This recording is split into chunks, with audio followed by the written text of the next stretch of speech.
ನಮಸ್ಕಾರ. ಏಷ್ಯಾನೆಟ್ ಸುವರ್ಣ ನ್ಯೂಸ್ಗೆ ಸ್ವಾಗತ. ನಾನು ವೀಣಾ ಪೂಜಾರಿ. ಜಾತಕ ಫಲ ವಿಶೇಷ ಕಾರ್ಯಕ್ರಮ. ಇವತ್ತಿನ ಜಾತಕ ಫಲ ಕಾರ್ಯಕ್ರಮದಲ್ಲಿ ಇವತ್ತಿನ ದಿನ ವಿಶೇಷತೆ ಏನು ಅನ್ನೋದನ್ನ ತಿಳಿಯೋಣ. ಇದರ ಜೊತೆಗೆ ತಾವೆಲ್ಲ ಕುತೂಹಲದಿಂದ ಕಾಯುವಂತಹ 12 ರಾಶಿಯ ಫಲಾಫಲ ಇವತ್ತು ಹೇಗಿದೆ ಅನ್ನೋದರ ಬಗ್ಗೆ ಮಾಹಿತಿಯನ್ನ ಕೊಡ್ತೀವಿ. ಹಾಗೆ ವೀಕ್ಷಕರು ಕಳುಹಿಸಿರುವಂತಹ ಸಂದೇಶ, ಆ ಸಂದೇಶದಲ್ಲಿ ಏನಿದೆ, ಇದಕ್ಕೆ ಪರಿಹಾರ ಏನು, ಅದನ್ನು ಕೂಡ ತಿಳಿಯೋಣ. ಈ ಎಲ್ಲದರ ಬಗ್ಗೆ ತಿಳಿಸ್ಕೊಡ್ತಾರೆ ಪ್ರಾಜ್ಞರಾದಂತಹ ಶ್ರೀಕಂಠಶಾಸ್ತ್ರಿಯವರು. ಶಾಸ್ತ್ರಿಗಳೇ ನಮಸ್ಕಾರ, ಶುಭೋದಯ, ಕಾರ್ಯಕ್ರಮಕ್ಕೆ ಸ್ವಾಗತ. ನಮಸ್ಕಾರಗಳು. ಶಾಸ್ತ್ರಿಗಳೇ, ಮೊದಲನೇದಾಗಿ ಇವತ್ತಿನ ದಿನ ಹೇಗಿದೆ, ಹೇಗೆ ನಾವು ಇವತ್ತಿನ ದಿನವನ್ನು ಆರಂಭ ಮಾಡಿದರೆ ಒಳ್ಳೆಯದು ಅನ್ನೋದ್ರ ಬಗ್ಗೆ ಮಾಹಿತಿ ಕೊಡ್ತಾ ಹೋಗೋದಾದರೆ. ಶ್ರೀ ಗುರುಭ್ಯೋ ನಮಃ. ಹರಿ ಓಂ. ಮೂರ್ತಿತ್ವೇ ಪರಿಕಲ್ಪಿತ ಶಶಿಭೃತೋ ವರ್ತ್ಮ ಪುನರ್ಜನ್ಮನ ಮಾತ್ಮೇತ್ಯಾತ್ಮವಿದಾಂ ಕೃತುಶ್ಚ ಯಜತಾಂ ಭರತ ಅಮರ ಜ್ಯೋತಿಷಾಂ ಲೋಕಾನಾಂ ಪ್ರಳಯೋದ್ಭವ ಸ್ಥಿತಿ ವಿಭುಶ್ಚಾನೇಕಧಾಯ ಶ್ರಿತೌ ವಾಚನ್ನ ಸದ್ದದಾತ್ವನೇಕ ಕಿರಣ ತ್ರೈಲೋಕ್ಯ ದೀಪೋ ರವಿ. ಸಮಸ್ತ ವೀಕ್ಷಕರಿಗೆ ಶುಭೋದಯ, ಶುಭ ಬೆಳಗು. ಈ ದಿನದ ಸಂದೇಶಗಳನ್ನು ಪರಿಶೀಲಿಸುವ ಪೂರ್ವದಲ್ಲಿ ಈ ಹೊತ್ತಿನ ಪಂಚಾಂಗವನ್ನು ಗಮನಿಸಿಕೊಳ್ಳೋಣ. ಶ್ರೀ ವಿಶ್ವಾವಸುನಾಮ ಸಂವತ್ಸರ, ದಕ್ಷಿಣಾಯಣ ವರ್ಷ ಋತು, ಭಾದ್ರಪದ ಮಾಸ, ಶುಕ್ಲ ಪಕ್ಷವಾಗಿದೆ. ಈ ದಿವಸ ಗುರುವಾರವಾಗಿರತಕ್ಕಂಥದ್ದು, ಪಂಚಮಿ ತಿಥಿ, ಚಿತ್ತಾ ನಕ್ಷತ್ರ. ಈ ದಿವಸ ಈ ಭಾದ್ರಪದ ಮಾಸದ ಪಂಚಮಿ ತಿಥಿಯನ್ನು ಋಷಿ ಪಂಚಮಿ ಅಂತ ಕರೀತಾರೆ. ಋಷಿ ಪಂಚಮಿ ಹೆಸರೇ ಹೇಳ್ತಾ ಇದೆಯಲ್ಲ, ಋಷಿಗಳ ಆರಾಧನೆ ಅಂತ. ವಸ್ತುತಃ ಈ ಋಷಿ ಪಂಚಮಿಗೆ 2 ಮುಖ ಇದೆ. ಒಂದು, ಸ್ತ್ರೀಯರು ಆಚರಣೆ ಮಾಡ್ತಕ್ಕಂಥ ಋಷಿಪಂಚಮಿ ವ್ರತ ಅನ್ನೋದು. ಅದು ಇಂದ್ರನಿಂದ ಬಂದಂಥ ಸ್ತ್ರೀಯರಿಗೆ ಇಂದ್ರನಿಂದ ಬಂದಂಥ ಶಾಪ, ಅದರ ತದ್ದೋಷ ನಿವಾರಣಾರ್ಥ ಅವರು ಪ್ರತಿ ತಿಂಗಳ ಋತುಮತಿ ಒಂದು ಹೆಣ್ಣಿಗೆ ಕಳೆಯೇನು, ಶೃಂಗಾರವೇನು ಅಂತಂದರೆ ತಿಂಗಳ ಋತುಚಕ್ರ. ಆ ರೀತಿಯ ಸಮಸ್ಯೆಗಳೇನಾದರೂ ಹೆಣ್ಣುಮಕ್ಕಳಿಗಿದ್ದರೆ ಋಷಿಪಂಚಮಿ ವ್ರತವನ್ನು ಆಚರಿಸಬೇಕು ಅಂತಿದೆ. ಅದರಿಂದ ಇಂದ್ರನ ಅನುಗ್ರಹ ಉಂಟಾಗುತ್ತೆ. ಆಕೆ ವಸ್ತುತಃ ಇಂದ್ರನಿಗೆ ಈ ತ್ವಷ್ಟ್ರು ಅಂತಕ್ಕಂಥ ಒಬ್ಬ ಪ್ರಜಾಪತಿ, ದೊಡ್ಡ ಬಹಳ ದೀರ್ಘವಾದ ಕತೆ, ಅದೆಲ್ಲ ಹೇಳಲಿಕ್ಕೆ ಹೋಗಲ್ಲ ನಾನು.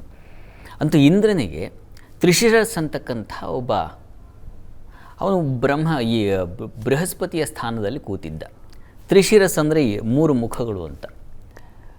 ಒಂದು ಮುಖದಿಂದ ಲೌಕಿಕ ವ್ಯವಹಾರ ಮಾಡ್ತಾ ಇದ್ದ, ಒಂದು ಮುಖದಿಂದ ಬ್ರಹ್ಮ ಚಿಂತನೆ ಅಂದರೆ ವೇದಾಧ್ಯಯನ ಮಾಡ್ತಾ ಇದ್ದ, ಇನ್ನೊಂದು ಮುಖದಿಂದ ಸುರಾಪಾನ ಮಾಡ್ತಾ ಇದ್ದ ಅಂತ. ನಾವೀಗ ಹೇಗೆ ನಮಗೂ ಹಲವು ಮುಖಗಳಿದ್ದಾವೋ, ನಾವು ಒಂದು ಕೆಲಸ ಮಾಡ್ತೀವ, 10 ಆಲೋಚನೆಗಳು ಮನಸ್ಸಿನಲ್ಲೇ ಇದ್ದಾಗ ಡಿ ವಿ ಜಿಯವರು ಹೇಳ್ತಾನಲ್ಲ, ನರನು ಶತಶಿರನು ಅಂತ. ರಾವಣನಿಗೆ 10 ತಲೆ ಅಷ್ಟೇ, ಮನುಷ್ಯನಿಗೆ 100 ತಲೆ ಅಂತೆ. ಹಾಗೆ 100 ಥರ ಯೋಚನೆಗಳು ನಮಗೆಲ್ಲ ಇದ್ದೇ ಇದೆಯಲ್ಲ. ಒಂದು ರೀತಿಯಲ್ಲಿ ಒಂದು ಕ್ಷಣ ಇದ್ದ ಹಾಗೆ ಇನ್ನೊಂದು ಕ್ಷಣ ನಾವಿರಲ್ಲ. ಹಲವು ಮುಖಗಳು ಮನಸ್ಸಿನೊಳಗೆ ಹೀಗೆ ಬಂದು ಹೋಗ್ತಾ ಇರುತ್ತೆ. ಹಾಗೆಯೇ ಅವನು ತ್ರಿಶಿರಸ 3 ಮುಖ ಇತ್ತ, 3 ರೀತಿಯ ಚಿಂತನೆ ಮಾಡ್ತಾಯಿದ್ದ ಅವನು. ಆ ಸುರಾಪಾನ ಮಾಡ್ತಾ ಇದ್ನಲ್ಲ, ಅದಕ್ಕೆ ಕಾರಣ ಅವನು ಒಬ್ಬ ರಾಕ್ಷಸಿಯ ಸಂತಾನ ಅಂತ. ಹೀಗಾಗಿ ರಾಕ್ಷಸ ಕುಲವನ್ನು ಅವನು ಪೋಷಣೆ ಮಾಡ್ತಾ ಇದ್ದ. ಇದು ಇಂದ್ರನಿಗೆ ಆಗಲಿಲ್ಲ. ಹೀಗಾಗಿ ಅವನು ಕತ್ತರಿಸ್ದ. ಅವನಿಗೆ ಬ್ರಹ್ಮಹತ್ಯಾ ದೋಷ ಬಂತು. ಈ ಹತ್ಯಾದೋಷ ಬಂತಲ್ಲ, ಇದನ್ನು ಯಾರು ತಗೋಬೇಕು? ಆಗ ಅವನು ಹಂಚಿದ, ಕೆಲವರಿಗೆ ಮರಗಳಿಗೆ ಹಂಚಿದ, ನೀರಿಗೆ ಹಂಚಿದ, ಮತ್ತು ಸ್ತ್ರೀಯರಿಗೆ ಹಂಚಿದ. ಹೀಗೆ ಆ ಹಂಚಿದ ಪಾಪ ಬಂತಲ್ಲ, ಹಾಗಾಗಿ ಸ್ತ್ರೀಯರಿಗೆ ಇದೊಂದು ದೋಷ ಅಂತ ಆಯಿತು. ವಸ್ತುತಃ ಇದು ಅವರಿಗೆ ಅದನ್ನು ನೀವು ದೋಷ ತಗೊಂಡ್ರಿ, ಹಾಗಾಗಿ ನಿಮಗೊಂದು ವಿಶೇಷವಾದ ಫಲವನ್ನು ಕೊಡ್ತೀನಿ ಅಂತ ಹೇಳಿ ನಿಮಗೆ ತಾಯ್ತನ ಅಂತಕ್ಕಂಥದ್ದು ಬರುತ್ತೆ. ಹೀಗಾಗಿ ನೀವು ಜಗತ್ತಿನೆಲ್ಲ ಮಾತೃ ಸ್ವರೂಪವನ್ನು ಪಡಿತೀರಾ, ನಿಮಗೆ ಶ್ರೇಷ್ಠವಾದ ಸ್ಥಾನ ಬರುತ್ತೆ ಅಂತ ಹೇಳಿ ವರವನ್ನು ಕೊಟ್ಟ. ಶಾಪದ ಜೊತೆ ವರವನ್ನು ಅನುಗ್ರಹಿಸಿದ.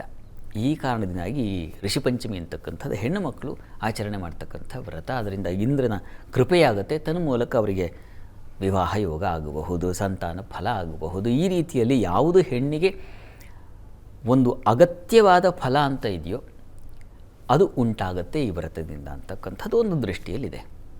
ಇನ್ನೊಂದು, ಈ ಋಷಿಪಂಚಮಿ ದಿವಸ ಋಷಿಗಳ ಆರಾಧನೆ ಅದನ್ನು ಮಾಡಬೇಕು ಅಂತಿದೆ. ಸಪ್ತ ಋಷಿಗಳು, ಕಾಂಡ ಋಷಿಗಳು ಅಂತೆಲ್ಲ ಋಷಿಗಳು ನಮಗೆ ಕೊಟ್ಟಂಥ ಋಷಿ ಋಣವೇ ಇದೆಯಲ್ಲ. ಹೀಗಾಗಿ ಇದು ಅವರ ಋಣ ಬಹಳ ದೊಡ್ಡದು.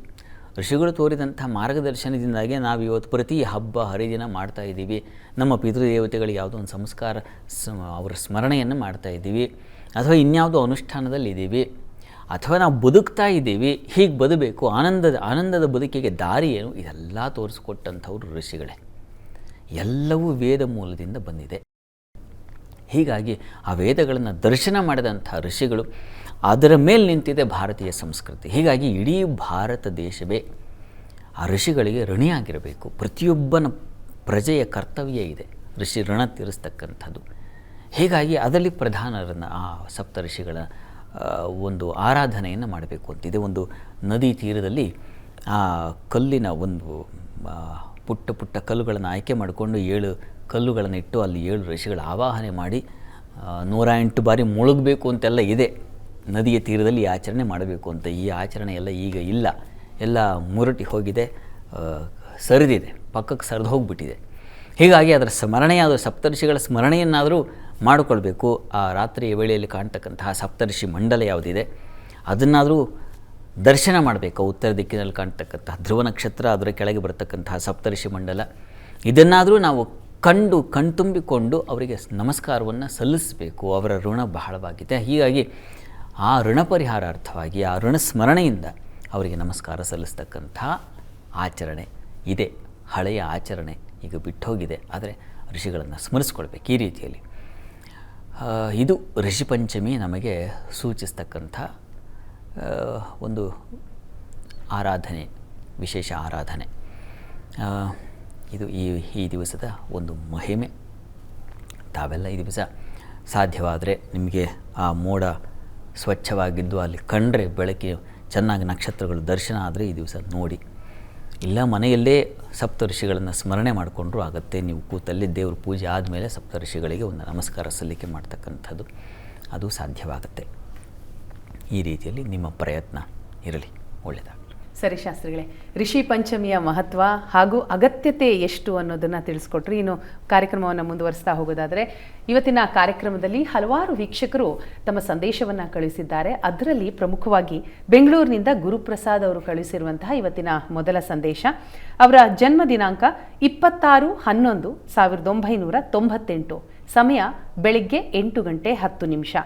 ಕೆಲಸ ಮತ್ತು ಮದುವೆ ಈ ಎರಡರ ಬಗ್ಗೆಯೂ ತಿಳಿಸಿ ಅಂತ ಪ್ರಶ್ನೆಯನ್ನು ಕೇಳ್ತಿದ್ದಾರೆ ಗುರುಪ್ರಸಾದ್ ಅವರು. ಗುರುಪ್ರಸಾದ್ ಅವರ ಪ್ರಶ್ನೆ ಒಂದು ವಿವಾಹ ಮತ್ತೊಂದು ವೃತ್ತಿ ಅಲ್ವಾ? ಜಾತಕ ಗಮನಿಸೋಣ ನೋಡಿ. ತಮ್ಮದು ಧನುರ್ಲಗ್ನವಾಗಿದೆ. ಲಗ್ನದಿಂದ ಕರ್ಮಾಧಿಪತಿಯು ಸಪ್ತಮಾಧಿಪತಿಯು ಎರಡು.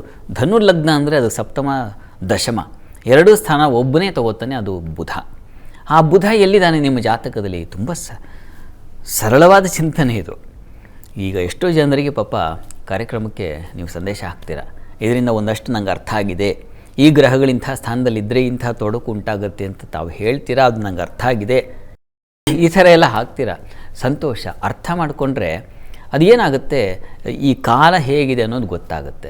ಈ ಕಾರಣದಿಂದಾಗಿ ಸ್ವಲ್ಪ ಬಿಡಿಸಿ ಹೇಳಿಬಿಟ್ರೆ ನಿಮಗೆ ಚೆನ್ನಾಗಿ ಅರ್ಥ ಆಗುತ್ತೆ ಅನ್ನೋ ದೃಷ್ಟಿಯಲ್ಲಿ ನೋಡಿ. ಆ 2 ಅಧಿಪತಿಯಾಗಿರ್ತಕ್ಕಂಥ ಬುಧ ನಿಮ್ಮ ಜಾತಕದಲ್ಲಿ ವ್ಯಯಸ್ಥಾನದಲ್ಲಿದ್ದಾನೆ. ನೀಚಾರಿಷಷ್ಟ ವ್ಯಯ ಸಂಶ್ರಿತಾ ಹಿ ಶುಭಾ ಪ್ರಯಚ್ಯಂತ್ಯಶುಭಾನಿ ಸರ್ವೇ ಅಂತ ಶಾಸ್ತ್ರವಾಣಿ. ಶುಭಗ್ರಹಗಳೇ ಆಗಿದ್ದರೂ ವ್ಯಯಸ್ಥಾನದಲ್ಲಿದ್ದರೆ ಅವುಗಳು ಬಲವನ್ನು ಕಳ್ಕೊಳ್ಳುತ್ತವೆ, ಫಲವನ್ನು ಕಳೆದು ಹಾಕುತ್ತವೆ ಅಂತ ಇದೆ. ಹೀಗಾಗಿ ಈ ವಿವಾಹದ ಅಧಿಪತಿ ಕರ್ಮಾಧಿಪತಿ ಬುಧ ವ್ಯಯದಲ್ಲಿರೋ ಕಾರಣ ನಿಮಗೆ ಅಲೆದಾಟ ಜಾಸ್ತಿ ಆಗುತ್ತೆ, ಎಲ್ಲಿ ಹೋದರೂ ಪರಿಶ್ರಮ ಉಂಟಾಗುತ್ತೆ, ಮಾಡಿದ ಕೆಲಸ ಸಮಾಧಾನ ಕೊಡೋದಿಲ್ಲ, ಅವ್ರ ಸಂಸ್ಥೆಗೂ ಇಲ್ಲ ನಿಮಗೂ ಇಲ್ಲ. ಆ ರೀತಿಯಲ್ಲಿ ಒಂಥರ ಅಲೆದಾಟದ ಪರಿಸ್ಥಿತಿ. ಈಗ ಪ್ರಸ್ತುತ ನಿಮಗೆ ನಡೀತಾ ಇರತಕ್ಕಂಥದ್ದು ಶನೈಶ್ಚರನ ಭಕ್ತಿ. ಅಕ್ಟೋಬರಿಂದ ಬುಧನೇ ಪ್ರಾರಂಭವಾಗುತ್ತೆ ನೋಡಿ. ಇದಕ್ಕೆ ಒಂದು ಸರಳವಾದ ಪರಿಹಾರ ಅಂದರೆ ಬುಧ ಶಾಂತಿ ಮಾಡಿಸೋದು ತುಂಬ ಒಳ್ಳೆಯದು. ನಿಮಗೆ ಸ್ವಲ್ಪ ಸಾಮರ್ಥ್ಯ ಇದ್ದರೆ ಸ್ವಲ್ಪ ಹಣ ಖರ್ಚಾಗುತ್ತೆ. ಯಾಕೆ ಇದು ಹಣ ತಗೋಬೇಕು, ಹಣ ಖರ್ಚು ನೋಡಿ. ವಿತ್ತಶಾಠ್ಯಂ ನ ಕುರ್ವೀತ ಅಂತ ಇದೆ. ನೀವು ಎಲ್ಲವನ್ನೂ ನಾನು ನಮಸ್ಕಾರ ಹಾಕೇ ಮಾಡಿಬಿಡ್ತೀನಿ ಅಂತಂದರೆ ಅದಕ್ಕೆ ಅರ್ಥ ಇಲ್ಲ. ಇದೆಲ್ಲ ಯಾಕಾಗಿ ಮಾಡಿದ್ದಾರೆ? ಒಂದು ಕ್ರಮ ಇದೆ. ಆ ಕ್ರಮದಲ್ಲಿ ಒಂದು ಶಾಂತಿ ಮಾಡಿಸೋದ್ರಿಂದ ಅದಕ್ಕೆ ಅದರದೇ ಆದ ಒಂದು ಫಲ ಇದೆ. ಪ್ರಾರ್ಥನೆಗೆ ಫಲ ಖಂಡಿತ ಇದೆ. ಅದು ನಮಗೆ ಅನುಭವಕ್ಕೆ ಬಂದಾಗ ಅದು ಗೊತ್ತಾಗುತ್ತೆ. ಆ ದೃಷ್ಟಿಯಲ್ಲಿ ಬುಧ ಶಾಂತಿ ತುಂಬ ಒಳ್ಳೆಯದು. ದಯವಿಟ್ಟು ಮಾಡಿಸಿ ಸಾಧ್ಯವಾದರೆ. ಅದಿಲ್ಲಪ್ಪ ಆಗ್ತಾಯಿಲ್ಲ ಅಂತಂದರೆ ನೀವು ಹತ್ತಿರದಲ್ಲಿ ಯಾವುದಾದ್ರು ವಿಷ್ಣು ಸನ್ನಿಧಾನಕ್ಕೆ ಸ್ವಲ್ಪ ಹೆಸರು ಕಾಳು ಮತ್ತು ಸುಗಂಧಭರಿತ ಪುಷ್ಪಗಳು, ಹೂವು, ಇದನ್ನು ಪ್ರತಿ ಬುಧವಾರ ನಿರಂತರವಾಗಿ ಸಮರ್ಪಣೆ ಮಾಡಬೇಕು. ಒಂದು 2 ವರ್ಷಗಳ ಕಾಲ ನೀವು ನಿರಂತರ ವಿಷ್ಣು ಸೇವೆ ಮಾಡಬೇಕು. ಮತ್ತು ವಿಷ್ಣು ಸಹಸ್ರನಾಮ ಹೇಳ್ಕೊಳ್ಳಿ. ಇದರಿಂದ ತುಂಬ ಅನುಕೂಲ ಆಗುತ್ತೆ. ಪ್ರಯತ್ನ ಮಾಡಿ, ಒಳ್ಳೆಯದಾಗಲಿ. ಸರಿ ಶಾಸ್ತ್ರಿಗಳೇ, ಇನ್ನು ಮುಂದಿನ ಸಂದೇಶ ನೋಡ್ತಾ ಹೋಗೋದಾದರೆ ಶಿವಮೊಗ್ಗದಿಂದ ಗ್ರೀಷ್ಮ ಅವರು ಸಂದೇಶವನ್ನು ಕಳುಹಿಸಿದ್ದಾರೆ. ಅವರ ಜನ್ಮ ದಿನಾಂಕ 21/7/1994, ಸಮಯ ಮಧ್ಯಾಹ್ನ 1:20. ಸರ್ಕಾರಿ ಕೆಲಸ ಸಿಗುತ್ತಾ, ಜೊತೆಗೆ ಆರೋಗ್ಯ ಹೇಗಿದೆ ದಯವಿಟ್ಟು ತಿಳಿಸಿ ಅಂತ ಪ್ರಶ್ನೆ ಕೇಳ್ತಿದ್ದಾರೆ. ಗ್ರೀಷ್ಮ ಅವರ ಪ್ರಶ್ನೆ ಅದು ಸರ್ಕಾರಿ ಉದ್ಯೋಗಕ್ಕೆ ಸಂಬಂಧಿಸಿದೆ ಮತ್ತು ಆರೋಗ್ಯಕ್ಕೆ ಸಂಬಂಧಿಸಿದೆ ಅಲ್ವಾ? ಜಾತಕ ನೋಡೋಣ. ನೋಡಿ, ತಮ್ಮದು ತುಲಾ ಲಗ್ನವಾಗಿದೆ. ಲಗ್ನದ ಅಧಿಪತಿ ಶುಕ್ರ ಆರೋಗ್ಯ ಮೊದಲಿಗೆ ಗಮನಿಸ್ಕೊಳ್ಬೇಕು.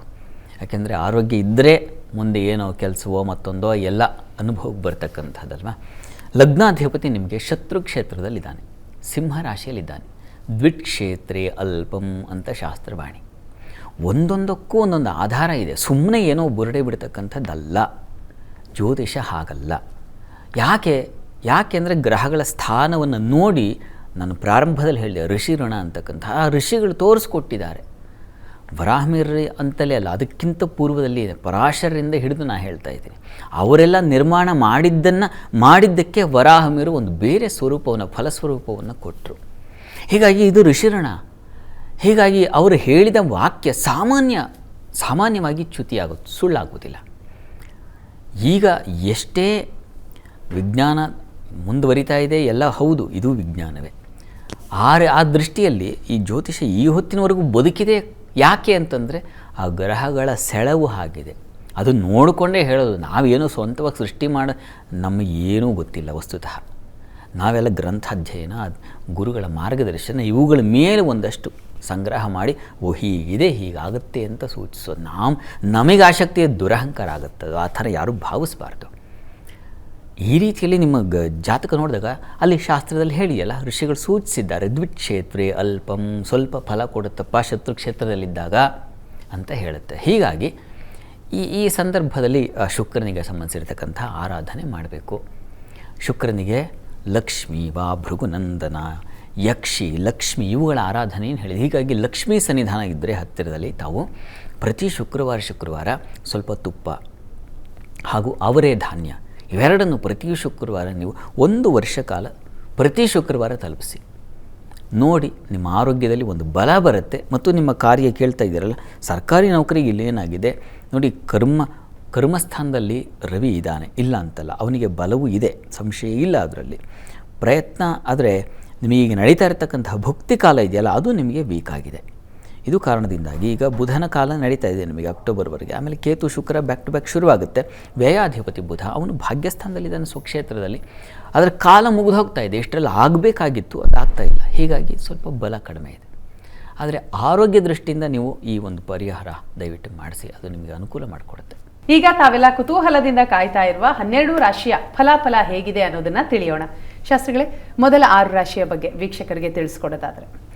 12 ರಾಶಿಗಳ ಫಲಾಫಲ ತಿಳಿಯುವ ಮುನ್ನ ಇವತ್ತಿನ ಗ್ರಹ ಸ್ಥಿತಿಯನ್ನು ಗಮನಿಸ್ಕೊಳ್ಳೋದಾದರೆ, ಈ ಮಿಥುನ ರಾಶಿಯಲ್ಲಿ ಗುರು ಇರತಕ್ಕಂಥದ್ದು, ಕರ್ಕಟಕ ರಾಶಿಯಲ್ಲಿ ಅಲ್ಲಿ ಶುಕ್ರ ಹಾಗೂ ಬುಧರ ಯುತಿಯನ್ನು ನೋಡ್ತಾ ಇದ್ದೀವಿ. ಇನ್ನು ರವಿಕೇತುಗಳಿದ್ದಾರೆ ಸಿಂಹ ರಾಶಿಯಲ್ಲಿ, ಕುಜ ಇರತಕ್ಕಂಥದ್ದು ಕನ್ಯಾ ರಾಶಿಯಲ್ಲಿ, ಚಂದ್ರಮಾಂದಿಯರು ಒಟ್ಟಾಗಿದ್ದಾರೆ ತುಲಾ ರಾಶಿಯಲ್ಲಿ, ಇನ್ನು ರಾಹು ಶನೈಶ್ಚರ ಕುಂಭ ಮೀನುಗಳಲ್ಲಿದ್ದಾರೆ. ಹೀಗಿರುವಾಗ 12 ರಾಶಿಗಳ ಫಲಾಫಲ ತಿಳಿತಾ ಹೋಗೋಣ. ಮೊದಲಿಗೆ ಮೇಷರಾಶಿಯವರಿಗೆ ದಿವಸ ಚಂದ್ರಮಾಂದಿಯರು ಸಪ್ತಮದಲ್ಲಿದ್ದಾಗ ಸ್ವಲ್ಪ ಮಟ್ಟಿಗೆ ದಾಂಪತ್ಯದಲ್ಲಿ ಮನಸ್ತಾಪಗಳು, ಭಿನ್ನಾಭಿಪ್ರಾಯಗಳು ಪ್ರಾತಃ ಕಾಲದಲ್ಲಿ ಶುರುವಾಗ್ಬಿಡುತ್ತೆ ನೋಡಿ. ತಿಂಡಿ ಏನು ಮಾಡಬೇಕು ಅನ್ನೋದರಿಂದ ಹಿಡಿದು ಅವರು ಉತ್ತರ ಕೊಡಲಿಲ್ಲ, ನಿಮಗೆ ಅರ್ಥ ಆಗಲಿಲ್ಲ, ಇದರಿಂದ ಪ್ರಾರಂಭ ಆಗಿಬಿಡುತ್ತೆ ಜೀವನ. ಅಂದರೆ ಹಾದಿ ತಪ್ಪಿಬಿಡ್ತಕ್ಕಂಥ ಸಾಧ್ಯತೆ, ಬಾಂಧವ್ಯಗಳು ಹಾಳಾಗೋ ಸಾಧ್ಯತೆ ಇದನ್ನು ಸೂಚಿಸ್ತಾ ಇದೆ. ಮತ್ತು ಮಾರುಕಟ್ಟೆಗಳಲ್ಲಿ ಹಣ್ಣು ಹೂವು ಈ ಗಿಜಿಬಿಜಿ ಇರ್ತದಲ್ಲ, ಹಬ್ಬದ ವಾತಾವರಣ ಮುಗಿದೋಗಿದೆ, ಏನು ಕಳ್ಕೊಂಡಿದ್ದೀನಿ, ಏನು ಬಿಟ್ಟಿದ್ದೀನಿ, ಏನು ಈ ಥರದ್ದು ಒಂದು ಗಡಿಬಿಡಿಯೂ ಉಂಟಾಗ್ತಕ್ಕಂಥ ಸಾಧ್ಯತೆ, ಅಲ್ಲೇನೋ ಜಗಳಗಳು, ಕಲಹಗಳು, ಈ ಥರದ ಲಕ್ಷಣ ಇದೆ. ಇವರೇ ತುಂಬ ಹುಷಾರಾಗಿರಬೇಕು. ಮಾರುಕಟ್ಟೆಗಳಲ್ಲಿ ಇರ್ತಕ್ಕಂಥವ್ರು, ವ್ಯಾಪಾರಿಗಳು ಆಗ್ಬೋದು, ಗ್ರಾಹಕರು, ತಗೊಳ್ತಕ್ಕಂಥ ಗ್ರಾಹಕರು ಆಗಬಹುದು, ಹುಷಾರು. ಇನ್ನು ಕೆಲಸ ಕಾರ್ಯಗಳಲ್ಲಿ ಸ್ವಲ್ಪ ವಿಳಂಬ ಇದೆ. ಯಾರೋ ಹಿರಿಯರಿಂದ ಕಿರಿಕಿರಿ ಉಂಟಾಗ್ತಕ್ಕಂಥದ್ದಿದೆ. ಅವರು ಎಲ್ಲ ಸರಿ, ಆ ದೊಡ್ಡ ಸ್ಥಾನಕ್ಕೆ ಒಂದು ಬೆಲೆ ಕೊಡಲಿಲ್ವಲ್ಲ ಅಂತ ಅನಿಸ್ಬಿಡುತ್ತೆ ಪಾಪ ನಿಮಗೆ. ಆ ರೀತಿಯಲ್ಲಿ ಒಂಥರ ವ್ಯಥೆ ಉಂಟಾಗುತ್ತೆ ದಿವಸ. ಏನಂದರೆ ಸ್ನೇಹಿತರಿಂದ ಸ್ವಲ್ಪ ಮಟ್ಟಿಗೆ ಸಹಕಾರ, ಸ್ನೇಹಿತರ ಜೊತೆಗೆ ಒಂದು ವಿಹಾರ, ಈ ಥರದ್ದು ಒಂದು ಲಕ್ಷಣ ಇದೆ. ಹೀಗಾಗಿ ಆ ಮಟ್ಟಿಗೆ ಚೆನ್ನಾಗಿದೆ. ಪ್ರಾರ್ಥನೆಗೆ ದಿವಸ ದುರ್ಗಾ ಸನ್ನಿಧಾನದಲ್ಲಿ ಕ್ಷೀರಾಭಿಷೇಕ ಮಾಡಿಸಿ. ಇನ್ನು ವೃಷಭ ರಾಶಿಯವರಿಗೆ ದಿವಸ ವಾಗ್ಬಲ ಚೆನ್ನಾಗಿದೆ. ಮಾತಿನ ಸೌಕರ್ಯಗಳು, ಹಣಕಾಸಿನ ಸಹಕಾರ, ವೃತ್ತಿಯಲ್ಲಿ ಹೆಚ್ಚಿನ ಅನುಕೂಲ ಕಾಣ್ತಕ್ಕಂಥದ್ದು, ಈ ಥರದ್ದೆಲ್ಲ ಚೆನ್ನಾಗಿದೆ. ಆದರೆ ಆರೋಗ್ಯದಲ್ಲಿ ಸ್ವಲ್ಪ ಮಟ್ಟಿಗೆ ಸ್ವಲ್ಪ ಹುಷಾರು ತಪ್ಪಿಬಿಡುತ್ತೆ. ಸಾಲ ಮತ್ತು ಈ ಶತ್ರುಗಳ ಬಾಧೆ ತುಂಬ ಆತ್ಮೀಯರಾಗಿರ್ತಾರೆ, ಅವರಿಂದಲೇ ನಿಮಗೆ ಕಿರಿಕಿರಿ ಆಗ್ತಕ್ಕಂಥ ಒಂಥರ ಹಿತಶತ್ರುಗಳು ಅಂತಾರಲ್ಲ, ಆ ರೀತಿಯ ಒಂದು ಅವರಿಂದ ಸ್ವಲ್ಪ ತೊಡಕುಂಟಾಗೋ ಲಕ್ಷಣ ಸೂಚಿಸ್ತಾ ಇದೆ. ಹುಷಾರಾಗಿರಿ ಅವ್ರ ವಿಚಾರದಲ್ಲಿ. ಇಂಥವ್ರು ಗೊತ್ತಾಗುತ್ತಲ್ಲ, ಮನಸ್ಸಿಗೆ ಒಂದು ಬರುತ್ತೆ ಒಂದು ಚಿಂತನೆ, ಯಾಕೋ ಇವರು ಡೇಂಜರ್ ಅನ್ನಿಸ್ತಾ ಇದ್ದಾರೆ ಅಂತ. ಸ್ವಲ್ಪ ದೂರ ಇದ್ಬಿಟ್ಟು ದುಷ್ಟರನ್ನು ಕಂಡ್ರೆ ದೂರ ಇರಬೇಕಂತ. ದುರ್ಜನಂ ಪಥಮಂ ಒಂದೇ ಅಂತ ಒಂದು ಮಾತಿದೆ. ಹೀಗಾಗಿ ಅವರಿಗೆ ನಮಸ್ಕಾರ ಸಲ್ಲಿಸಿ ದೂರ ಇದ್ಬಿಡಬೇಕು. ಈ ದಿವಸ ನೀವು ಕೂಡ ದುರ್ಗಾ ಪ್ರಾರ್ಥನೆ ಮಾಡಿ. ಇನ್ನು ಮಿಥುನ ರಾಶಿಯವರಿಗೆ ದಿವಸ ನೋಡಿ, ವೃತ್ತಿ ಸ್ಥಳ ಅಂದರೆ ಕೆಲಸ ಕಾರ್ಯಗಳಲ್ಲಿ ತುಂಬ ಅನುಕೂಲದ ವಾತಾವರಣ ಇದೆ. ನಿಮ್ಮ ಕಾರ್ಯ ವೈಖರಿ ಇದೆಯಲ್ಲ, ಅದು ಇನ್ನೊಬ್ರಿಗೆ ಇಷ್ಟ ಆಗುತ್ತೆ. ನೀವು ಮಾಡಿದ ಕೆಲಸ ಎಸ್ ಅವ್ರು ಮಾಡಿದಾರ, ಮುಗಿತು ಬಿಡಿ, ಮತ್ತೆ ಮಾತಾಡೋ ಹಾಗಿಲ್ಲ, ಆ ರೀತಿಯಲ್ಲಿ ಒಂದು ಕೌಶಲ್ಯ ನಿಮಗೆ ಚೆನ್ನಾಗಿದೆ. ಇನ್ನು ಈ ದಿವಸ ಮಾತಿನ ಬಲ ವಿದ್ಯಾರ್ಥಿಗಳಿಗೆ ತುಂಬ ಅನುಕೂಲಕರವಾಗಿರ್ತದೆ. ಬರವಣಿಗೆಗಳಲ್ಲಿ ಕೆಲಸ ಅಂಥ ಕ್ಷೇತ್ರಗಳಲ್ಲಿರೋರಿಗೆ ತುಂಬ ಚೆನ್ನಾಗಿದೆ. ಈ ದಿವಸ ಬುದ್ಧಿ ಸ್ವಲ್ಪ ಮಂಕಾಗಿರ್ತದೆ, ಏನೇನೋ ಡಿಸಿಷನ್ಸ್ ತೊಗೊಂಡ್ಬಿಡ್ತೀರ, ಸ್ವಲ್ಪ ವಕ್ರ ಬುದ್ಧಿ ಅಂತೀವಲ್ಲ, ಪಾಪ ನಿಮ್ಮ ಆಲೋಚನೆ ಚೆನ್ನಾಗಿರುತ್ತೆ, ಆದರೆ ಸಂದರ್ಭ ಹಾಗೆ ಮಾಡಿಬಿಡುತ್ತೆ. ಹೀಗಾಗಿ ಸ್ವಲ್ಪ ಜಾಗ್ರತೆ ಬೇಕು ಈ ದಿವಸ. ಅಲ್ಲಿ ಮಾಂದಿ ಚಂದ್ರ ಒಟ್ಟಾಗಿದ್ದರೆ ಸ್ವಲ್ಪ ಮಟ್ಟಿಗೆ ಮಕ್ಕಳ ವಿಚಾರದಲ್ಲೂ ಸ್ವಲ್ಪ ಕಿರಿಕಿರಿ ಉಂಟಾಗ್ತಕ್ಕಂಥದ್ದು, ಉದರ ಬಾಧೆ ಸ್ತ್ರೀಗೆ ಹೆಣ್ಣು ಮಕ್ಕಳಿಗೆ ಸ್ವಲ್ಪ ಹೊಟ್ಟೆ ಸಂಬಂಧಿ ಸ್ವಲ್ಪ ಅಪ್ಸೆಟ್ ಆಗ್ತಕ್ಕಂಥ ಸಾಧ್ಯತೆ ಇದೆ. ದುರ್ಗಾ ಕವಚ ಹೇಳ್ಕೊಳ್ಳಿ, ದುರ್ಗಾ ಪ್ರಾರ್ಥನೆ ಮಾಡಿ ನೀವು ಕೂಡ. ಇನ್ನು ಕರ್ಕಟಕ ರಾಶಿಯವರಿಗೆ ರಾಶ್ಯಾಧಿಪತಿ ಚಂದ್ರ ಮಾಂದಿಯುಕ್ತನಾಗಿದ್ದಾನೆ ಚತುರ್ಥದಲ್ಲಿ, ಹೀಗಾಗಿ ಹುಷಾರು. ಆರೋಗ್ಯದಲ್ಲಿ ಸ್ವಲ್ಪ ಹುಷಾರು, ಗಮನ ತಗೊಳ್ಳಿ. ಜಾರು ಬಿದ್ದುಬಿಡ್ತೀರಾ, ಗಾಡೀಲಿ ಹೋಗುವಾಗ ಸ್ಕಿಡ್ ಆಗೋದು, ಮತ್ತೊಂದು ಈ ಥರದ್ದೊಂದು ಸಮಸ್ಯೆ ಇದೆ, ಹುಷಾರು. ನೀವು ಸ್ನೇಹಿತರ ಜೊತೆಗೆ ವ್ಯಾಪಾರ ಮಾಡಲಿಕ್ಕೆ ಹೋಗಿದ್ರೆ, ಶಾಪಿಂಗು ಮತ್ತೊಂದು, ಮೈ ಮರೆತು ಬಿಡ್ತೀರಾ, ಬ್ಯಾಗಲ್ಲಿ ಬಿಟ್ಟಿದ್ದೀನಿ, ಕಾರ್ಡಲ್ಲಿ ಬಿಟ್ಟಿದ್ದೀನಿ, ಮೊಬೈಲು, ಇವುಗಳ ಬಗ್ಗೆ ಎಚ್ಚರಿಕೆ ತಪ್ಪು ಹೋಗಿಬಿಡುತ್ತೆ, ಹುಷಾರು. ಪಾಪ ಏನೋ ತೊಗೊಳಕ್ಕಂತ ಹೋಗಿರ್ತೀರ, ಏನೋ ವಸ್ತು ಇಟ್ಟು ಬಂದು ಆಮೇಲೆ ನೆನಪಾಗ್ಬಿಡುತ್ತೆ, ಈ ಥರದ್ದೊಂದು ಸಾಧ್ಯತೆ ಇದೆ, ಹುಷಾರು. ಇನ್ನು ಈ ದಿವಸ ಬಂಧುಗಳಲ್ಲೂ ಅಷ್ಟೇ ಸ್ವಲ್ಪ ಕಿರಿಕಿರಿ ವಾತಾವರಣ, ಯಾಕಾದರೂ ಅವ್ರ ಜೊತೆಗೆ ಹೋದ್ನೋ, ಯಾಕಾದರೂ ಅವ್ರು ಮಾತಾಡ್ಸೋದ್ನೋ, ಯಾಕಾದರೂ ಅವರ ಹೀಗೆ ಕಿರಿಕಿರಿ ಆಗೋ ಸಾಧ್ಯತೆ ಇದೆ, ಸ್ವಲ್ಪ ಎಚ್ಚರಿಕೆ ಬೇಕು. ಕೃಷಿಕರಿಗೆ ಸ್ವಲ್ಪ ಹಿನ್ನಡೆ ಇದೆ ಈ ದಿವಸ, ಹೀಗಾಗಿ ಸ್ವಲ್ಪ ಹುಷಾರು. ಉಳಿದ ಹಾಗೆ ದಾಂಪತ್ಯದಲ್ಲಿ ಒಂದು ರೀತಿಯ ಸಾಮರಸ್ಯ, ಅನ್ಯೋನ್ಯತೆ, ಇದು ತುಂಬ ಚೆನ್ನಾಗಿದೆ, ಸಂಶಯ ಇಲ್ಲ. ಪ್ರಾರ್ಥನೆಗೆ ದಿವಸ ನೀವು ಮಹಾಲಕ್ಷ್ಮಿ ಸನ್ನಿಧಾನಕ್ಕೆ ಸ್ವಲ್ಪ ಮೊಸರು ದಾನ ಮಾಡೋದು ತುಂಬ ಒಳ್ಳೆಯದು ಈ ದಿವಸ. ಇನ್ನು ಸಿಂಹರಾಶಿಯವರಿಗೆ ಈ ದಿವಸ ಸ್ವಲ್ಪ ಗಂಟಲು ಬಾಧೆ, ಕಿವಿ ಬಾಧೆ ಬರೋ ಸಾಧ್ಯತೆ ಇದೆ, ಹುಷಾರು. ಥ್ರೋಟ್ ಇನ್ಫೆಕ್ಷನ್ ಆಗೋ ಸಾಧ್ಯತೆ ಇದೆ. ಜೊತೆಗೆ ಹೆಣ್ಣು ಮಕ್ಕಳಿಗೆ ನೋಡಿ, ಭಯದ ವಾತಾವರಣ, ಆತಂಕದ ಒಂದು ವಾತಾವರಣ ಸೃಷ್ಟಿಯಾಗುತ್ತೆ. ಇದ್ರ ಕಡೆಗೆ ಸ್ವಲ್ಪ ಗಮನ. ಆಂಜನೇಯನ ಪ್ರಾರ್ಥನೆ ತಪ್ಪದೇ ಮಾಡಿ, ಅದರಿಂದ ನಿಮಗೆ ಬಲ ಬರುತ್ತೆ. ಇನ್ನು ಕೆಲಸ ಕಾರ್ಯಗಳಲ್ಲೂ ಅಷ್ಟೇ ಸ್ವಲ್ಪ ಪರಿಶ್ರಮ ಜಾಸ್ತಿ. ಹೆಣ್ಮಕ್ಳಿಗೆ ಹೆಚ್ಚಿನ ಕೆಲಸ ಬಂದುಬಿಡುತ್ತೆ. ಈ ಮನೆ ಕೆಲಸವೂ ಆಗಬಹುದು, ಮಗದೊಂದು ಇನ್ಯಾರೋ ಪಾಪ ನೀನು ಜವಾಬ್ದಾರಿಯಿಂದ ಮಾಡ್ತೀಯ, ಹಾಗಾಗಿ ಹೇಳ್ತಾ ಇದ್ದೀನಿ ನೋಡಿ ಕೇಳಿಸ್ಕೊ, ಇದೊಂದು ಕೆಲಸ ಅಂತ ರಿಕ್ವೆಸ್ಟ್ ಮಾಡ್ಕೊಂಡು ಹೋಗಿಬಿಡ್ತಾರೆ. ಪಾಪ ನಿಮಗೆ ಇಲ್ಲ ಅನ್ನೋಕ್ಕಾಗಲ್ಲ, ಬಿಡ, ಈ ರೀತಿಯ ಒಂದು ಒತ್ತಡಕ್ಕೆ ಸಿಕ್ಕಾಕ್ಕೊಳ್ತೀರ ಪಾಪ. ಆ ಥರದ್ದೊಂದು ಲಕ್ಷಣ ಇದೆ ಈ ದಿವಸ. ನೀವು ಕೂಡ ಸ್ವಲ್ಪ ಮಹಾಲಕ್ಷ್ಮಿ ಸನ್ನಿಧಾನಕ್ಕೆ ಸ್ವಲ್ಪ ಹೂವು ಅಥವಾ ಅವರೇ ಧಾನ್ಯ ದಾನ ಮಾಡೋದು ತುಂಬ ಒಳ್ಳೆಯದು. ಇನ್ನು ಕನ್ಯಾ ರಾಶಿಯವರಿಗೆ ಈ ದಿವಸ ವೃತ್ತಿಯಲ್ಲಿ ಬಹಳ ವಿಶೇಷವಾದ ಅನುಕೂಲ ಇದೆ, ಲಾಭ ನಿರೀಕ್ಷೆ ಮಾಡಬಹುದು. ಆದರೆ ಈ ದಿವಸ ಹಣ ವ್ಯಯವೂ ಇದೆ. ಲಾಭ ಇದೆ, ಆದರೆ ಧನ ನಷ್ಟವೂ ಇದೆ. ಆತ್ಮೀಯರಿಗಾಗಿ, ಕುಟುಂಬದವರಿಗಾಗಿ, ಮತ್ತು ಮಾತು ಪ್ರಾಮಿಸ್ ಮಾಡಿಬಿಟ್ಟಿದ್ದೀನಿ ನಾನು ಕೊಡಲೇಬೇಕು, ಈ ಪರಿಸ್ಥಿತಿ ಹಾಗೆ ಬಂದುಬಿಡುತ್ತೆ. ಹೀಗಾಗಿ ಹಾಗೆ ಒಂದಷ್ಟು ಹಣ ಖರ್ಚಾಗೋ ಸಾಧ್ಯತೆ ಇದೆ. ವಿದ್ಯಾರ್ಥಿಗಳಿಗೆ ನೋಡಿ ತೊಂದರೆ, ತಕರಾರು, ಮತ್ತೊಂದು ಕಂಪ್ಲೇಂಟು, ರಜಾ ಇತ್ತು ಎಷ್ಟು ದಿವಸ, ಹೋಮ್ವರ್ಕ್ ಮಾಡಿಲ್ಲ, ಅಲ್ಲಿಂದ ಶುರುವಾಗ್ಬಿಡುತ್ತೆ, ತಲೆನೋವು, ಹುಷಾರು. ಪ್ರಾರ್ಥನೆಗೆ ದಿವಸ ಸರಸ್ವತಿಯ ಆರಾಧನೆ ಮಾಡೋದು ತುಂಬ ಒಳ್ಳೆಯದು. ಆಹಾರ ವ್ಯತ್ಯಾಸವೂ ಇದೆ, ಹೀಗಾಗಿ ನೀರು ಆಹಾರಗಳಲ್ಲಿ ವ್ಯತ್ಯಾಸ, ಕಲುಷಿತವಾಗ್ತಕ್ಕಂಥದ್ದು. ಈಗ ಅನ್ನಪೂರ್ಣೇಶ್ವರಿ ಪ್ರಾರ್ಥನೆ ಕೂಡ ಮಾಡಿ. ತುಲಾರಾಶಿಯವರಿಗೆ ಕೆಲಸ ಕಾರ್ಯಗಳಲ್ಲಿ ಈ ದಿವಸ ತುಂಬ ಕಾರ್ಯಹಾನಿ. ವಸ್ತುತಃ ನಿಮ್ಮ ಜನ್ಮದ ಅಧಿಪತಿ ಶುಕ್ರ ಕರ್ಮಸ್ಥಾನದಲ್ಲಿದ್ದಾನೆ, ಕರ್ಮಾಧಿಪತಿ ಜನ್ಮದಲ್ಲಿದ್ದಾನೆ. ಈ ಪರಿವರ್ತನೆ ಇದೆಲ್ಲ ತೊಂದರೆ ಮಾಡುತ್ತೆ. ಯಾಕೆ ಅಂತಂದರೆ ಮಾಂದಿಯುಕ್ತನಾಗಿದ್ದಾನೆ. ಈ ಕಾರಣದಿಂದಾಗಿ ಸ್ವಲ್ಪ ಹುಷಾರಾಗಿರಿ. ಕೆಲಸ ಕಾರ್ಯಗಳಲ್ಲಿ ಸಹಕಾರ ಇತ್ಯಾದಿ ಸಿಗುತ್ತೆ, ಆದರೆ ಅದೇ ನಿಮಗೆ ತೊಂದರೆಯೂ ಆಗಿಬಿಡೋ ಸಾಧ್ಯತೆ ಇರುತ್ತೆ, ಎಚ್ಚರಿಕೆ ಬೇಕು. ಆರೋಗ್ಯದಲ್ಲಿ ಸ್ವಲ್ಪ ವ್ಯತ್ಯಾಸ ಆಗುತ್ತೆ. ಹೆಣ್ಮಕ್ಳಿಗೆ ಆರೋಗ್ಯ ಸ್ವಲ್ಪ ತೊಂದರೆ, ದುರ್ಬಲವಾಗಿದೆ ಈ ದಿವಸ. ಕಣ್ಣಿನ ಬಾಧೆ ಬರಬಹುದು, ಹುಷಾರು. ದಾಂಪತ್ಯದಲ್ಲೂ ಅಷ್ಟೇ ಸ್ವಲ್ಪ ಮನಸ್ತಾಪ, ಭಿನ್ನಾಭಿಪ್ರಾಯ, ವ್ಯಯದಲ್ಲಿದ್ದಾನೆ ಮತ್ತು ಮಾಂದಿ ದೃಷ್ಟಿ ಇದೆ. ಈ ಎಲ್ಲ ಕಾರಣದಿಂದ ತಕರಾರುಗಳು ನಿಮಗೂ ಕೂಡ ಬಂದುಬಿಡುತ್ತೆ. ಇದು ಸ್ವಲ್ಪ ಕಷ್ಟ. ಜೊತೆಗೆ ಇದ್ದು ಬೆಂಕಿ ವಾತಾವರಣ ಇದ್ದರೆ ಹೇಗೆ ಸಹಿಸ್ಕೊಳ್ಳೋದು, ಹಾಗಾಗಿಬಿಡುತ್ತೆ. ಲಕ್ಷ್ಮೀನಾರಾಯಣರ ಪ್ರಾರ್ಥನೆ ಮಾಡಿ. ವೃಶ್ಚಿಕ ರಾಶಿಯವರಿಗೆ ದಿವಸ ಹೆಣ್ಣು ಮಕ್ಕಳಿಗೆ ಅತಿಯಾದ ವ್ಯಯ ಸೂಚಿಸ್ತಾ ಇದೆ. ಚಂದ್ರ ಮಂದಿರ ವ್ಯಯದಲ್ಲಿದ್ದಾಗ ಏನಾಗುತ್ತಪ್ಪ ಅಂದರೆ ಅಲೆದಾಟ, ವ್ಯಯ, ನಷ್ಟ. ತುಂಬ ಆತ್ಮೀಯರು, ತುಂಬ ಹಿತವಾದವರಿಂದ ಬೇಸರ ಉಂಟಾಗ್ಬಿಡುತ್ತೆ. ಈ ರೀತಿಯ ಒಂದು ತೊಡಕುಗಳಿದ್ದಾವೆ. ಮತ್ತು ಸ್ಥಾನಚ್ಯುತಿ ಅಂತ ನಷ್ಟವಾಗ್ತಕ್ಕಂಥದ್ದು, ಅದೃಷ್ಟವಶಾತ್ ಕೈ ತಪ್ಪು ಹೋಗ್ಬಿಡ್ತು ಅಂತ. ನಾನು ಪ್ರಯತ್ನ ಪಟ್ಟೆ, ನಾನು ಶ್ರಮ ಹಾಕಿದೆ, ನಾನು 100% ಡೆಡಿಕೇಟ್ ಮಾಡಿದ್ದೀನಿ, ಆದರೆ ಫಲ ಇಲ್ಲ. ಆ ರೀತಿಯಲ್ಲಿ ಆಗಿಬಿಡುತ್ತೆ ಈ ದಿವಸ. ಆದರೆ ಕರ್ಮಸ್ಥಾನದಲ್ಲಿ ರವಿ ಇದ್ದಾನೆ, ವೃತ್ತಿಯಲ್ಲೇನು ತೊಡಕಾಗೋದಿಲ್ಲ, ಯೋಚನೆ ಮಾಡಬೇಡಿ. ಕೆಲಸ ಕಾರ್ಯಗಳ ಒಂದು ಬಲ ಇದೆ. ಅದರಲ್ಲೂ ಈ ಗೌರ್ಮೆಂಟ್ ಸೆಕ್ಟರ್ಗಳು ಕೆಲಸ ಮಾಡೋರಿಗೆ ತುಂಬ ಚೆನ್ನಾಗಿದೆ, ಅಧಿಕಾರಿಗಳಿಗೆ ತುಂಬ ಚೆನ್ನಾಗಿದೆ, ರಾಜಕಾರಣದಲ್ಲಿ ಇರ್ತಕ್ಕಂಥವ್ರಿಗೂ ತುಂಬ ಚೆನ್ನಾಗಿದೆ. ಆದರೆ ಅಲದಾಟ ಮಾತ್ರ ತಪ್ಪಿಲ್ಲ. ಅದು ನನ್ನ ಗಾದೆ ಇದೆಯಲ್ಲ, ಏನು ಪೀತಾಂಬರ ಉಟ್ಟರು ಕೊತ್ತಂಬರಿ ಮಾರು ತಪ್ಪಲಿಲ್ಲ ಅಂತ ಹಳೆ ಗಾದೆ.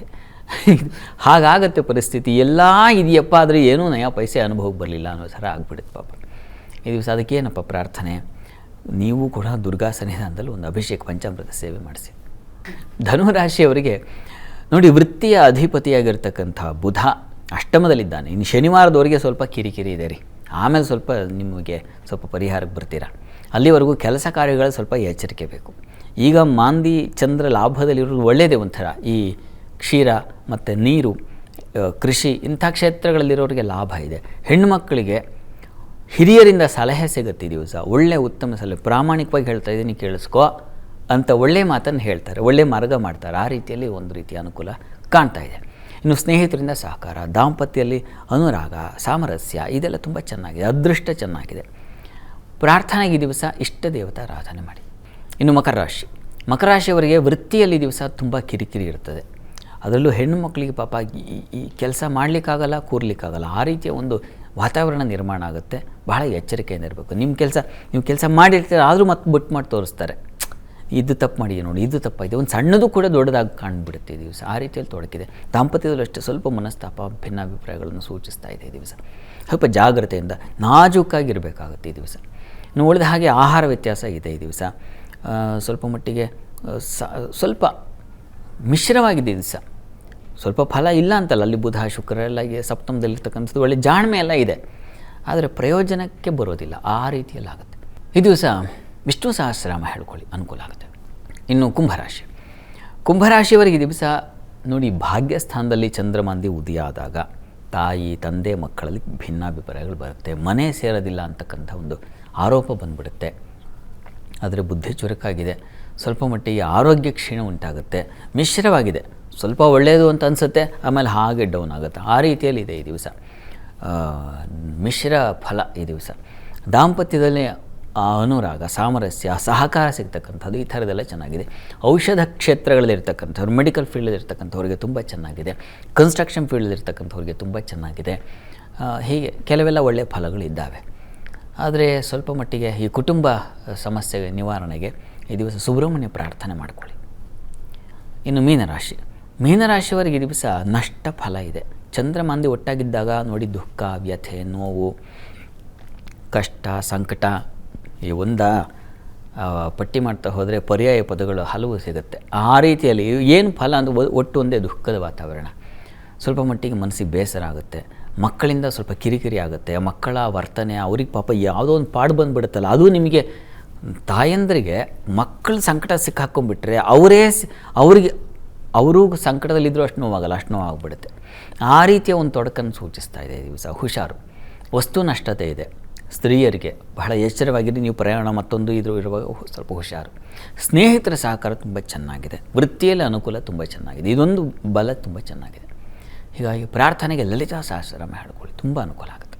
ಈ ದಿವಸ 12 ರಾಶಿಗಳವರು, ರಾಶಿ ಗೊತ್ತಿಲ್ಲ ಅಂತಕ್ಕಂಥವ್ರು ಹೇಳಬಹುದಾದ ಮಂತ್ರ ಗಮನಿಸಿ. ಓಂ ಭವಾಯ ನಮಃ. ಸರಳವಾಗಿದೆ, ಹೇಳ್ಕೊಳ್ಳಿ, ಅನುಕೂಲ ಆಗುತ್ತೆ. ಸರಿ ಶಾಸ್ತ್ರಿಗಳೇ, ಸಾಕಷ್ಟು ವಿಚಾರವನ್ನು ಇವತ್ತಿನ ಸಂಚಿಕೆಯಲ್ಲಿ ತಿಳಿಸ್ಕೊಟ್ಟಿದ್ದೀರಿ. ತುಂಬ ಧನ್ಯವಾದಗಳು. ಸರ್ವೇ ಜನಾಃ ಸುಖಿನೋ ಭವಂತು, ಸಮಸ್ತ ಸನ್ಮಂಗಳಾನಿ ಭವಂತು. ಎಲ್ಲರಿಗೂ ಶುಭವಾಗಲಿ. ಇದಾಗಿತ್ತು ಇವತ್ತಿನ ಜಾತಕ ಫಲ ವಿಶೇಷ ಕಾರ್ಯಕ್ರಮ. ನಾಳೆ ಮತ್ತೆ ಇದೇ ಸಮಯಕ್ಕೆ ಇದೇ ಕಾರ್ಯಕ್ರಮದಲ್ಲಿ ನಿಮ್ಮ ಭೇಟಿ. ಅಲ್ಲಿವರೆಗೂ ನೇರ, ದಿಟ್ಟ, ನಿರಂತರ ಸುದ್ದಿಗಾಗಿ ನೋಡ್ತಾ ಇರಿ ಏಷ್ಯಾನೆಟ್ ಸುವರ್ಣ ನ್ಯೂಸ್.